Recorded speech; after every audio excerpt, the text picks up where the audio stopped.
Metro ದರ, ಹಾಲಿನ ದರ, ಆಟೋ ದರ, ಕರೆಂಟ್ ದರ ಏರಿಕೆಯ ಮಧ್ಯೆ ಈಗ ಬೆಂಗಳೂರಿಗರಿಗೆ ಕಾವೇರಿ ನೀರು ಶಾಕ್. ಕೊನೆಗೂ ಏರಿಕೆ ಆಯಿತು ಜಲಮಂಡಳಿ ನೀರಿನ ದರ. ಹಾಗಾದ್ರೆ ಎಷ್ಟಾಯಿತು ನೀರಿನ ದರ ಅನ್ನೋದರ ಕಂಪ್ಲೀಟ್ ಡೀಟೇಲ್ಸ್ ಇಲ್ಲಿದೆ, ನೀವೇ ನೋಡಿ. ಕಾವೇರಿ ನೀರು ಬಲು ದುಬಾರಿ, ದರ ಏರಿಕೆ ಫಿಕ್ಸ್. 1 ಪೈಸೆಯಾದ್ರೂ ದರ ಏರಿಕೆಯಾಗುತ್ತೆ ಎಂದ ಡಿಕೆಶಿ. 5,000 ಲೀಟರ್ ನೀರಿಗೆ 50 ರೂಪಾಯಿ ಹೊರೆ. ಹೌದು, ಕಾವೇರಿ ಕರುನಾಡಿನ ಜೀವನದಿ ಅನ್ನೋದ್ರಲ್ಲಿ ಡೌಟೇ ಇಲ್ಲ. ಆದ್ರೆ ಈ ಕಾವೇರಿ ಮಾತೆ ಸಿಲಿಕಾನ್ ಸಿಟಿ ಜನರಿಗೆ ಹೊರೆಯಾಗೋ ಲಕ್ಷಣ ಕಾಣ್ತಿದೆ. ಯಾಕಂದ್ರೆ ಬೃಹತ್ ಆಗಿ ಬೆಳೆದಿರೋ ಬೆಂಗಳೂರಿನಲ್ಲಿ ದಿನಕ್ಕೊಂದು ಶಾಕ್ ಆದಿರೋದಂತೂ ಸತ್ಯ. ಮೊದಲೇ ದರ ಏರಿಕೆಯಿಂದ ಕಂಗೆಟ್ಟಿದ್ದ ಬೆಂಗಳೂರಿಗರಿಗೆ ಈಗ ಕಾವೇರಿ ನೀರು ಬಲು ದುಬಾರಿಯಾಗಿದೆ. ಹೌದು, 2014ರಿಂದ ಕಾವೇರಿ ನೀರಿನ ದರ ಏರಿಕೆ ಕಂಡಿಲ್ಲ. ಹೀಗಾಗಿ ಜಲಮಂಡಳಿ ಸತತವಾಗಿ ದರ ಏರಿಕೆ ಪ್ರಸ್ತಾವನೆ ಕೊಟ್ಟಿದ್ದು, ಕೊನೆಗೂ ಈ ವರ್ಷ ದರ ಏರಿಕೆಗೆ ಸರ್ಕಾರ ಗ್ರೀನ್ ಸಿಗ್ನಲ್ ಕೊಟ್ಟಿದೆ.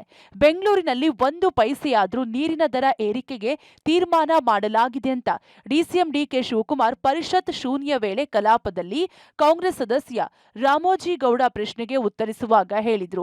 7ರಿಂದ 8 ಪೈಸೆ ಪ್ರತಿ ಲೀಟರ್ಗೆ ಏರಿಕೆ ಮಾಡಿ ಎಂದು ಜಲಮಂಡಳಿ ಪ್ರಸ್ತಾವನೆ ಸಲ್ಲಿಸಿತ್ತು.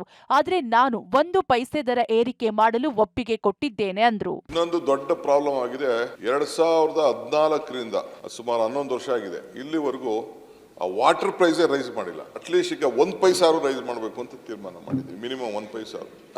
ಈಗ 1 ಪೈಸೆ ಅಟ್ಲೀಸ್ಟ್ 1 ಪೈಸಾರು ಮಾಡಿದ್ರೆ ವರ್ಷಕ್ಕೆ 1,000 ಕೋಟಿ ಲಾಸ್ ಆಗ್ತಾ ಇದೆ. ಪವರ್ ಬಿಲ್ ಜಾಸ್ತಿ ಆಗ್ತಾ ಇದೆ. ಅವ್ರೇನೋ ಎತ್ಕೊಂಡು ಬಂದಿದ್ರು 7-8 ಪೈಸಾ. ಬೇಡರಪ್ಪ, ಸರಿ 1 ಪೈಸಾ ಮಾಡು, ನೆಕ್ಸ್ಟ್ ಅದನ್ನ ನೋಡೋಣ ಅಂತ ಹೇಳಿದ್ದೀನಿ.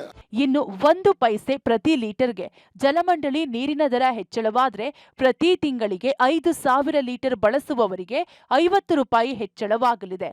25,000 ಲೀಟರ್ ಬಳಕೆದಾರರಿಗೆ 250 ಹೊರೆಯಾಗಲಿದೆ. ಸದ್ಯ ನೀರಿನ ದರ ಅಲ್ಪ ಪ್ರಮಾಣದಲ್ಲಿ ಏರಿಕೆ ಕಂಡ್ರು.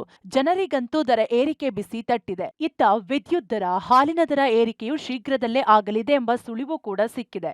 ಪವಿತ್ರ ಕಡ್ತಲ, ಪಬ್ಲಿಕ್ ಟಿವಿ, ಬೆಂಗಳೂರು.